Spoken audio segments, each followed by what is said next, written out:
Ингушский модельер Танзила Яндиева подарила музею ИЗО национальный свадебный костюм. Он сшит с соблюдением исторических канонов.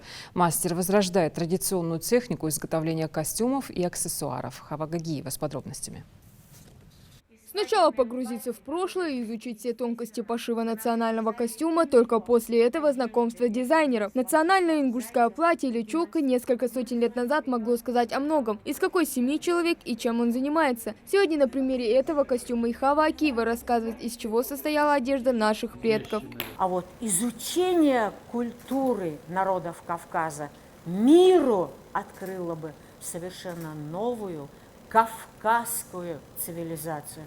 А представитель кавказской цивилизации в своей работе, которая, естественно, дает огромнейший скоропалительный труд, опираясь именно на факты и аргументы, доказывает наше индивидуальное «я» в мировоззрении, в понимании, что такое красота. Автор национального шедевра Танзила Яндиева. Женщина создает все наряды сама, изучая особенности ингушской национальной одежды и собирая образцы старинных нарядов. Это и стало ее изюминкой на показе мод под председательством модельера народного художника России Вячеслава Зайцева в 2014 году. А после помогло получить сертификат от итальянского кутюрье Массимилиано Джиангросси. Сегодня ее главная цель – популяризация ингушского наряда. Мне хотелось создать такой образ, чтобы это был в современном стиле и этно. Совместить две эти расцветки я тут совместила, чтобы вот это же вообще создавалось для наших невест, это же наши чокы. И вот этот образ, вот эти цвета раньше наши девушки носили, темные цвета. Но мне захотелось тут чуть посветлее тона сделать. Также создавались нагрудники форма наша, а материал используется современный. Бисер, камни, все это совместилось. Поздравить Танзилу Яндиеву пришли и мастера декоративно-прикладного искусства.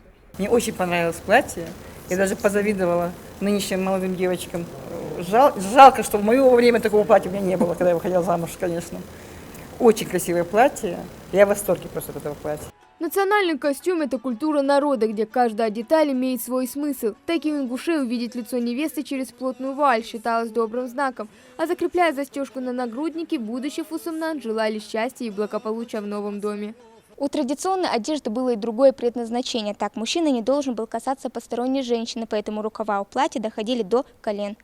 Это не первое платье Музея изобразительных искусств. Здесь наряды художницы модельера Зины Инаркиевой, дизайнера Мадины Албогачиевой, мастера декоративно-прикладного искусства Лиды Хамхоевой. На выставке в основном представлены женские чулки, шали, платья и головные уборы. Теперь эту коллекцию дополнит новый традиционный костюм.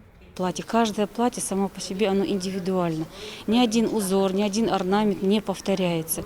Каждый модельер-дизайнер подошел с особым вкусом и с особым интересом каждому к своему платью. Вот хотелось бы пожелать Танзиле творческих успехов.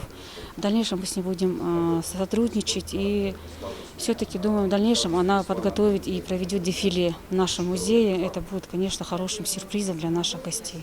Ценный подарок будет храниться в главном зале Музея изобразительных искусств, ну а посмотреть на него сможет любой желающий. Хава Гагиева, Магомед Белакиев, Новости 24.